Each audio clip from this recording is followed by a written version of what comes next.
Good morning, 5 o'clock Eastern Standard Time.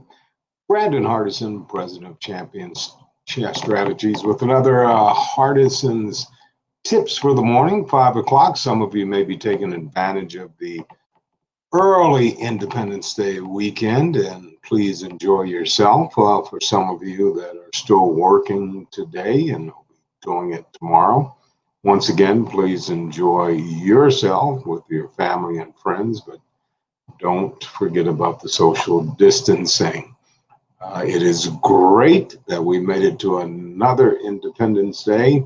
This great experiment that was started in Philadelphia with that letter to the king by saying we're not going to be under your rule anymore. So this great experiment we now call this Republic of America is still celebrating another day, and that's something to be worth celebrating. Once again, Brandon Hardison giving you a tip for today. We deal with all types of sales and sales situations, whether it's key account, major account, up and down the street, in home. But let me present this to you. If you are in the automotive world, many brothers and sisters in sales say, you're not a real true salesperson. If I have a key account and I have to get around a gatekeeper, if I have to get around a security guard, if I have to find a way to get to the decision maker or makers and get everybody to the table, that may take 30, 60, 90 days before I have the opportunity to present. So you folks that sell automobiles, people are coming to you. So you should be able to close them. Do they have an argument? Since we train on both sides, yeah, they do at times. But selling automobiles, even though America has a love affair with them, we still must be doing the right thing. So unpacking this quickly, what does a prospect really mean when he or she says, I'm just looking? Now, we all hear that a lot, especially in retail automotive luxury sales. So selling cars in the showroom falls into the category of one close selling, or maybe you've heard of one sit selling. That's when a dealership representative has the opportunity to make the sale to a prospect. Why? They came into your dealership. There's nothing else, hopefully, you do at your dealership. There's no restaurant. There's no haberdashery. They came in for information about a vehicle. The better the information, they'll buy. The better value they see in you and your customers and your way of doing things, they're going to buy. If the prospect leaves without buying, the chances of them coming back diminish very, very fast. That is why it is important, really, to understand what they're saying. So, when we qualify people, we need to understand that they've been somewhere else. They had a hard time somewhere else. They didn't like the show at the other dealership. So now they're coming to you. So qualifying allows us to learn more about our prospect, what their needs, what their wants, what their desires. The best people that I know sales-wise can save time by using effective tools to pre-qualify someone.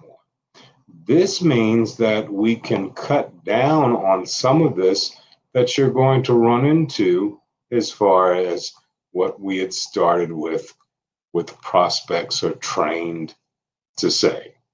And usually we hear things like, I'm just looking, I'm not buying. Right? All of these things for new salespeople or even experienced one throws them off right at the beginning. Remember, we follow a process, but if I can find a way to eliminate some of these things and work with a customer from an appointment standpoint versus just taking one that walks in, it makes it a lot easier. In other words, as a dealership salesperson, your ability to qualify, investigate, ask high gain questions depends on the number of different questions you can ask in each type of selling situation. When meeting the customer face to face, be prepared with a list of those questions up in here. Some of you may have a CRM system and you have it down there, but include every single question that you and your organization are aware of. And don't overlook the need of upsetting. People are afraid, especially new salespeople, when it comes to the money part. Customers know that there's money. When customers say that they want a certain vehicle with a certain trim level, it's going to cost a certain price. Remember, it's what they want. Don't take it personal and say that I wouldn't pay that type of number.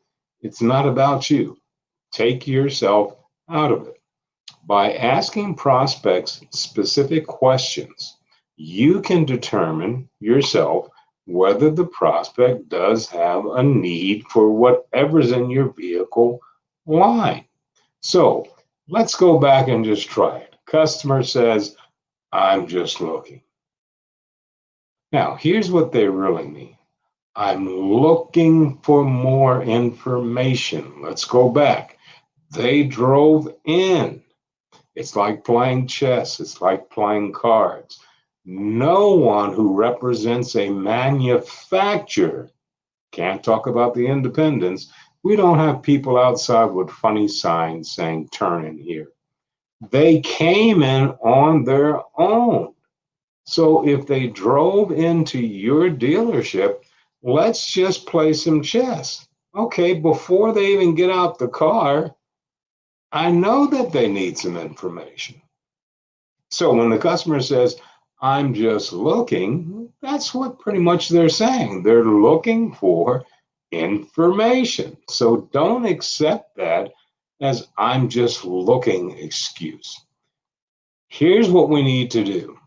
If your prospect reveals displeasure in their current car, your presentation, your emphasis should everything be done about their vehicle so we can find out more about how they currently drive and what would they look to upgrade. Listen, listen, listen, listen. I'll say it again. Listen to your prospect's wish list because they may have a plethora of that, but that's the biggest thing they do say. Salespeople do not listen. Once you have that information from asking high gain questions, qualifying, whatever you call it in your area, you know what most people do not do? Recap. Let me make sure I'm having a good Friday. Let me make sure I got everything down because I hope you took copious notes or you stroked in the information because some of you are quick enough to put it into the CRM. But please recap what the customer said. You are looking for this trim level because it'll give you these advantages. You said you had to have this particular safety package because it offers a blind spot mod. Recap.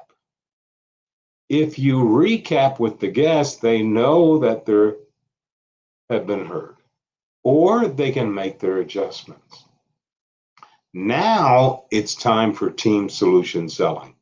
Just like we do with key account, major account, team solution selling. Why don't you leave your guests with something to do about the vehicle they came in on and go to your managers who have more experience than you and share with them what's going on with your customer. You're not in the sales meetings when they meet with the manufacturer. You don't know the allocation.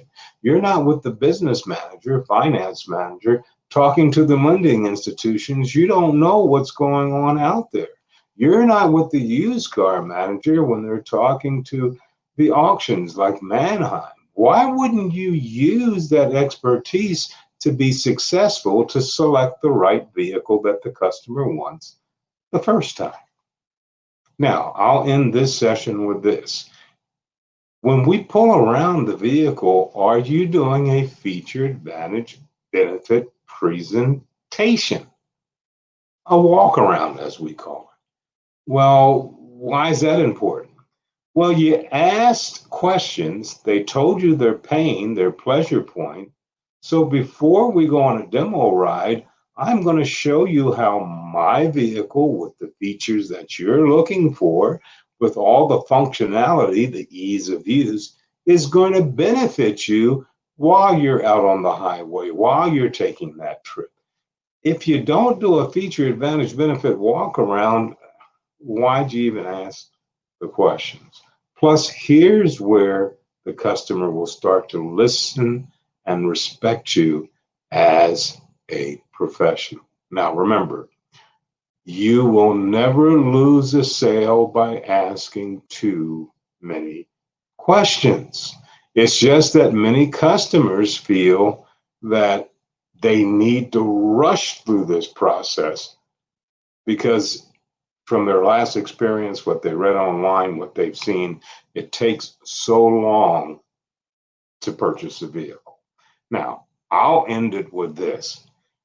If your dealership that you're working for right now doesn't have the ability to do things online where part of the deal can be done online, as far as getting some of that paperwork, getting that trade out of the way, getting the finances out of the way, and they just want to come in for a portion of it, it does speed up the time. If your dealership doesn't have a tool like that, you need to ask about that in a meeting. If your dealership has the ability to do that and you're not utilizing it, why? We need to be smart when we sell cars. People are going to buy cars. America has a love affair with vehicles. Ever since Henry Ford showed this assembly line concept, it's never changed. So I always tell people, if you do the right thing, in this case, listening to their needs, wants, and desires, and showing them feature advantage benefit, how your product is going to alleviate or give them that pleasure point that they want, you have won the game. Now, if some of this makes sense, we'll be back Monday. Have a great 4th of July weekend. Brandon Hardison, president of Champion Strategies, with another Hardison's tip for today. Thank you for being with me on this early Friday morning. And as always in parting, go on out and make it a champion.